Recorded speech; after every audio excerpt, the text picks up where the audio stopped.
What's up, everybody? Matt Gajewski here, back again with the Odd Shopper channel. Today, we're talking some college basketball. It is February the 29th. Happy leap year. And we have a lot of greasy games today. I'm not going to sugarcoat this, but we're going to talk about them. Before we get started, make sure to hit that thumbs up button, subscribe to the channel, and hit the notification bell so you know when this and all other content goes live. We're also brought to you by BetMGM. They have a limited time deal for those of you residing in legal states, with the exception of New York, Puerto Rico, and Nevada.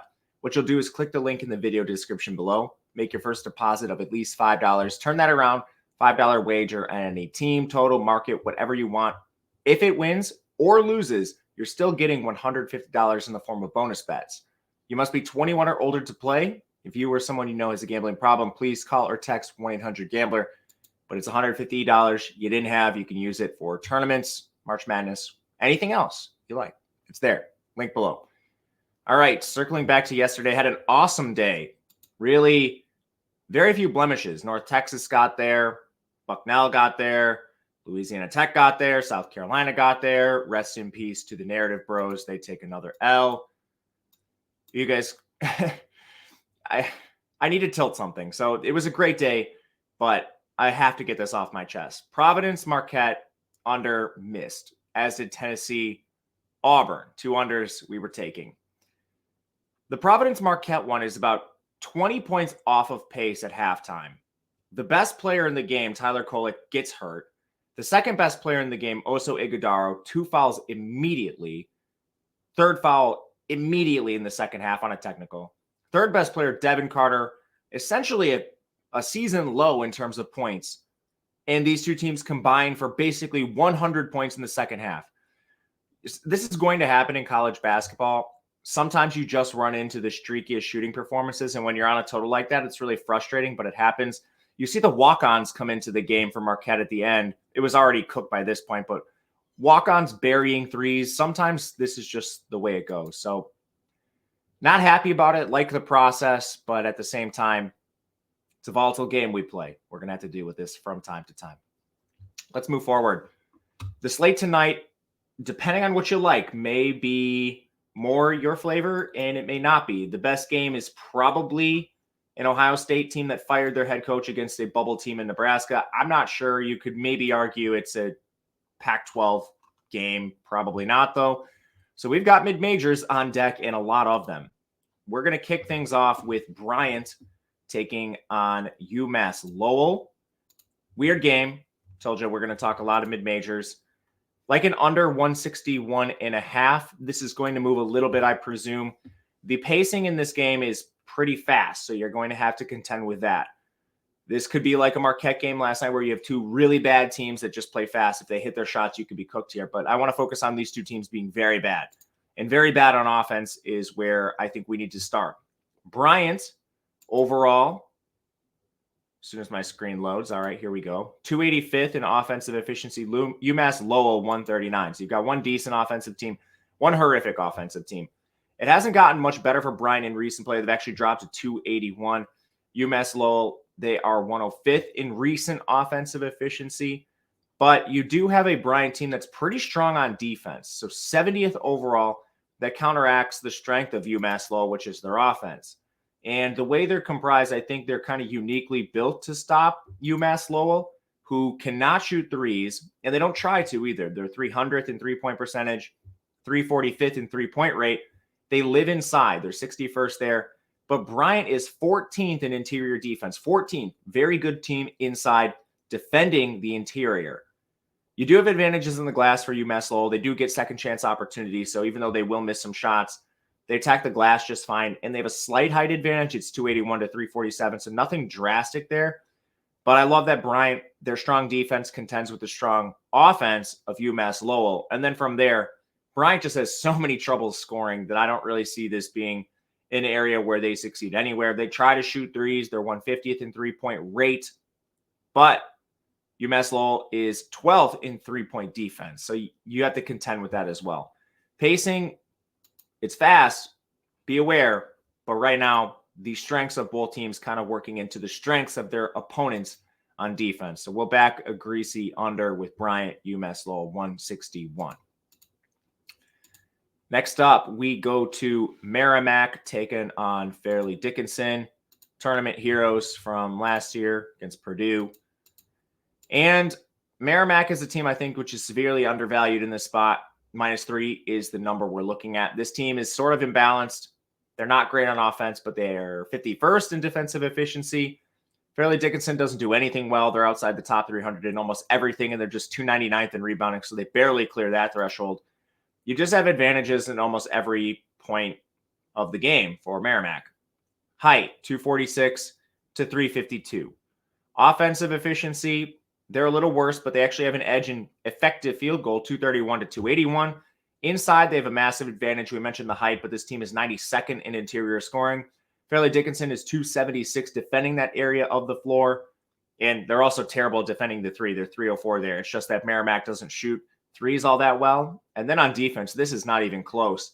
The one efficiency metric that borderlines the top 50 for either team, it's Merrimack's defense. They're strong inside, 26th, 76 from three. They force a ton of turnovers, 5th in the country at turnovers forced.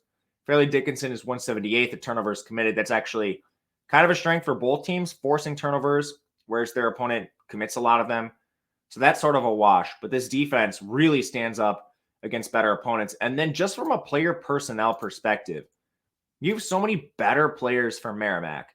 Again, we've talked about this. evanmedia.com, amazing resource for college basketball. You can sort by conference, look at Bayesian performance rating for each of these teams, and it sort of lets you see how these teams stack up against each other. Merrimack has the number 2 player in the conference, Devin Savage. Number 3, Jordan Derkak. Number 4, Jacob O'Connell. Number 9, Adam Clark. Number 10, Bryant Atunmu. Number 18, Jordan McCoy. Number 26, Saba Diallo. What does Farleigh Dickinson have? They have one player in the top 10, Sean Moore, and only one more player in the top 30. That's Ansley Almanor. Whereas you have 7 players in the top 30 for Merrimack. Just vastly different level of talent for these two teams. I'm surprised this is within like 5 points, let alone 3, which is readily available in this spot. So we'll take Merrimack minus the 3. Next up, we have San Diego taking on Loyola Marymount. This is one that doesn't make sense to me. I think you can find 7.5s out there just fine. I'm seeing them all over the place this morning. It's basically an injury handicap here. Dominic Harris and Kelly Lupepe have been out for Loyola Marymount. They're 2 of the starters for this team. Dominic Harris, he's not great in terms of efficiency metrics. He ranks 44th for this team. But on the other side, you don't really have any injuries of consequence. And Lupepe is an awesome player for this team. Just for reference, like Dominic Harris leads this team in scoring. And Lupepe is not far behind him, but he gives you a ton in the rebounding area. And he's actually a better player overall in terms of his Bayesian performance rating. And San Diego State's not that far behind Loyola Marymount in most of these efficiency metrics. There is a pretty decent gap in offense, 248 to 135, but San Diego actually has the edge on defense. And then some of the little ancillary stuff, I think it's pretty close between these teams. Loyola Marymount plays a tall lineup, 65, but San Diego's 116. They're pretty decent there. So rebounding, yeah, I think there is a gap, but I don't think it's too sizable, even though these numbers would indicate it is. And then effective field goals close as well. It's 194 to 161. Neither team really scores well inside. It's 243 to 235. Both teams try to shoot threes, and it's close. San Diego is 92nd in three-point percentage. Loyola Marymount is 57th. But you actually have the better three-point defense on San Diego. It's 140 to 179. All this to say, it's pretty close, and you're getting a 7.5-point spread in this spot, which doesn't make a lot of sense to me. Not to mention some of the recent play stuff actually favors San Diego. The Loyola Marymount defense has dropped to 308th in recent play, which, I mean, that's about 50 spots worse than where they were. Really tough for me to really back Loyola Marymount at this point with the injuries. And last thing I'll say here is just evanmedia.com, Bayesian performance ratings. These teams aren't all that different. You have 4 players in the top 40 for Loyola Marymount. You have 3 for San Diego, and neither team has a player inside the top 27. So you're not looking at really high-end talent here. It's just kind of balanced rosters with top 40 talent. And the differences aren't vast. You have a slight edge Marymount's direction, but I do not believe this is 7.5 points. So we'll back our road team, San Diego, taking points in this spot. Next up, Cal State Fullerton takes on Long Beach State. This is one where we're looking at a total. It's another under. I promise we'll close with an over. But shop this one. This is important because I think you can get some value depending on the book. I'm seeing 148s, but not everywhere. Oddshopper.com. The link is below. It's the name of this channel. We have all sorts of tools that are going to help you with this. A lot of them are line shopping. You can sort by your state. You can sort by specific books if you only use a couple, and it's going to tell you where the best place to take these, where it resides. And we have tools all in one package now. Our market-based approach, which finds plus EV betting spots for you across sports, not just basketball, NHL, player props, whatever you like. And our Discord's now included. That's where the experts are giving you analysis after we use these tools. It's $14.95 for a week, $49.95 for a month. The link is below. I use this. It is very useful, and I think it will be useful to you as well. But as far as this game goes, try to find the 148s if you can. I think tempo is an issue. You've got one slow team in Cal State Fullerton, 269th. Long Beach State does play fast. They're 17th. But this goes beyond tempo. We have some offensive efficiency issues for both teams. Fullerton's just bad on offense, flat out. 300th, but they're pretty decent on defense, 150th. And it's remained consistent, really, since conference play started. This team doesn't have a lot of great players, and they have two players that are hurt. Not to mention, these are the two best players on offense. Max Jones, he is the highest efficiency rating on offense. Vincent Lee, he's not great overall. He's actually a really bad defender, but he is the second best offensive rating on this team. So your defense has been heightened. You have two players that are out likely that are your two best offensive scorers for Fullerton for a team that can't score to begin with. Not to mention Long Beach State 215th in defensive efficiency. They're not terrible here. And they really defend the area of the floor where Cal State Fullerton is decent. Actually, you know what? They're not bad against three or the interior for Long Beach State. But outside of the pacing stuff, outside of the injuries for Fullerton, we also have the highest rated efficiency rating on Long Beach State out in Marcus Sahonis. The transfer who came in, he has not played in a couple games, and I don't think we see him here. As far as this team goes, the offensive rating is 175. They've dropped to 182 in recent play, and their defense has improved. You see 215. Last 6 weeks, that's jumped to 160th. So this team actually does have some pretty decent defensive numbers, and effective field goal for both these teams outside the top 260 in the last 6 weeks. Neither team really shooting the ball well.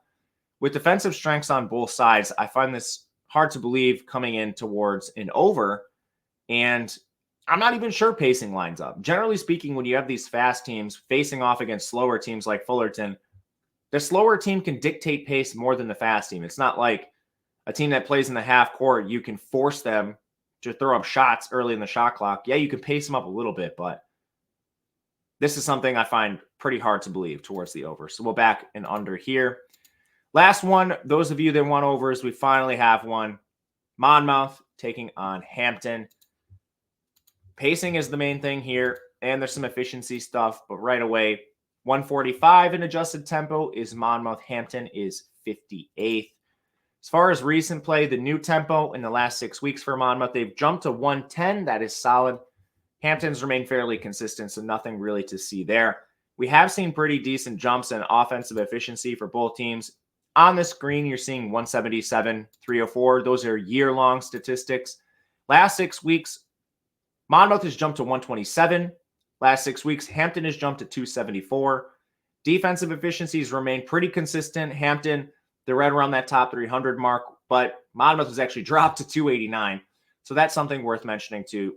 Decent pace, two teams that have been awesome on offense and improving, and then one defense that has gotten a little worse in Monmouth. But as far as the stylistics, how these teams match up against each other, on offense, you have a team that shoots a lot of threes in Monmouth. They're 209th in three-point rate, 75th in three-point percentage.